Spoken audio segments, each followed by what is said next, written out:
Thank you very much. Thank you very much. අනේ දෙවියන්ගේ නාමයෙන් මට මගේ පාඩුවේ ඉන්න දෙන්න. දැන් ඔය වගේ වාක්‍ය. අනේ දෙවියන්ගේ නාමයෙන් මට මගේ පාඩුවේ ඉන්න දෙන්න. දෙවියන්ගේ නාමයෙන් ඒගොල්ලන්ගේ පාඩුවේ ඉන්න දෙන්න. දෙවියන්ගේ නාමයෙන් එයාලට කරදර කරන්න එපා. In the name of heaven. In the name of heaven. In the name of heaven කියලා කියන්නේ දෙවියන්ගේ නාමයෙන්. මචං මට පොඩි උදව්වක් ඕනේ.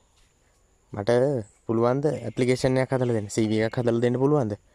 මචං මාර ප්‍රශ්නේනේ. මගේ කම්පියුටර් එක වැඩ කරන්නේ නැහැනේ. My computer has gone wrong. My computer has gone wrong. මගේ කම්පියුටර් එක වැඩ කරන්නේ නැහැ. එයාගේ කම්පියුටර් එක වැඩ කරන්නේ නැහැ කියලා කියන්නේ කොහොමද? His computer has gone wrong.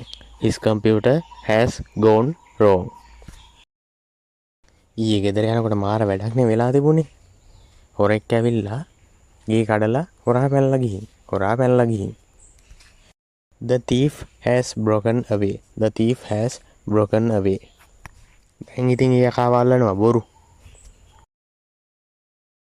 දිගින් දිගටම ප්‍රශ්න එනවා ඉවරයක් නැහැ. මට නම් මේ ජීවිතෙත් එක එපා වෙලා තියෙන අප්පද. I am fed up with my life. I am fed up with life. මට මේ දේවල් දැන් එපා වෙලා තියෙන කියලා වා කියන්නේ කොහොමද? I am fed up with these things. I am fed up with these things. මට දැන් ඔයාගේ වැඩ නම් එපා වෙලා තියෙන්නේ. I am fed up with your works. I am fed up with your works. දැන් උදේ ඉඳලා මොයි සපත්තු දෙක දාගෙන නේද ඉන්නේ? දැන්වත් ඔක ගලවන්නේ නැද්ද? ඔයාගේ සපත්තු දෙක ගලවන්න. ඔයාගේ සපත්තු ගලවන්න. Take off your shoes. Take off your shoes. දැන් ඔයාට කියන්න ඕනේ නම් එයාට කියන්න එයාගේ සපත්තු ගලවන්න කියලා. එයාට කියන්න එයාගේ සපත්තු ගලවන්න කියලා. Ask him to take his shoes off. Ask him to take his shoes off. ඔයාගේ වැඩේ කොයි වෙලෙත් යාළුවෙක් එක්ක රණ්ඩු වෙන එක. නිතරම යාළුවොත් එක්ක රණ්ඩු කරන්න එපා. එහෙම වුණාම මේ මිනිස්සුන්ට ඔයාව එපා වෙනවා. නිතරම යාළුවොත් එක්ක රණ්ඩු කරන්න එපා. Don't always quarrel with your friends. Don't always quarrel with your friends.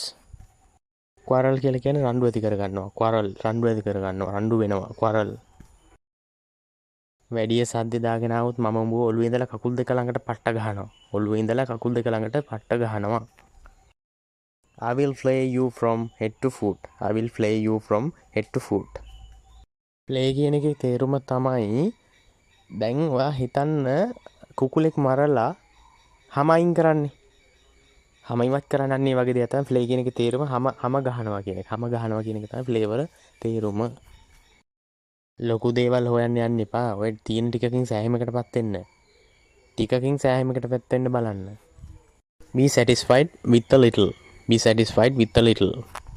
Satisfied කියලා කියන්නේ සෑහීමකටපත් වෙනවා. Satisfied තෘප්තිමත් වෙනවා සෑහීමකටපත් වෙනවා. ඔය ආයෙක එච්චර ගණන් ගන්න එපා. මම මේක කිව්වේ කටට ආවට. මම මේක කිව්වේ විහිළුවකට වගේ. කටට ආවට තමයි මේක කියලා දැන් මේක නිසා ඔය එක ලොකුට ගණන් ගන්න එපා.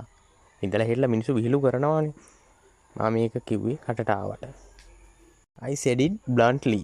I said it bluntly. මං කලිනුත් කිව්වනේ. එයාට කීපවතාවම කියලා තියෙනවා. කොච්චර කිව්වත් කියන දේ අහන්නේ නැහැ. මං එයාට තවදුරටත් කැමති නැහැ. I don't like him anymore.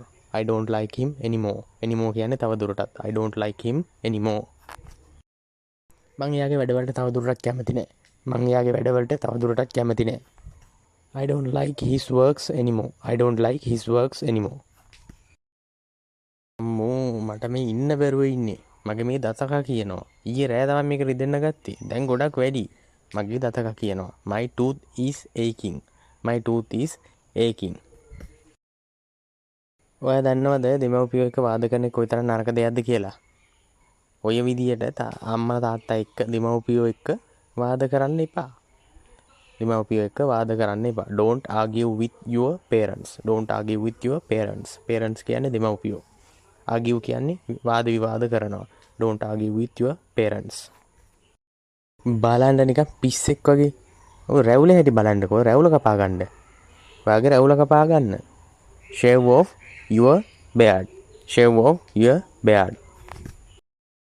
ආයතනයක් වුණාම වෙනම නීති පද්ධතියක් තියෙනවා. බලන්නකෝ එයාගේ හැටි. අනේ යාට කියන්න රැවුල කපා ගන්න කියලා. මට ඊළඟ වතාවේ කියන්න තියන්න එපා. යාට කියන්න රැවුල කපා ගන්න කියලා. ask him to shave off his beard. ask him to shave off his beard. ඔයා මොන තරාතිරමක ආයතනයක වැඩ කරත් මොන ජොබ් එකක් කරත් මම හිතනවා හොඳම දේ රවුල පිළිවෙට කපාගෙන කොණ්ඩේ කපාගෙන යන විදියට තමයි ප්‍රියමනාප ගතියක් ඇති වෙන්නේ ඕනම කෙනෙක්ට. ඒක නිසා ඒ ඕදනත් එක්කම මේ වීඩියෝ එකත් අවසන් වෙනවා. ඔයාලට බොහොම ස්තුතියි.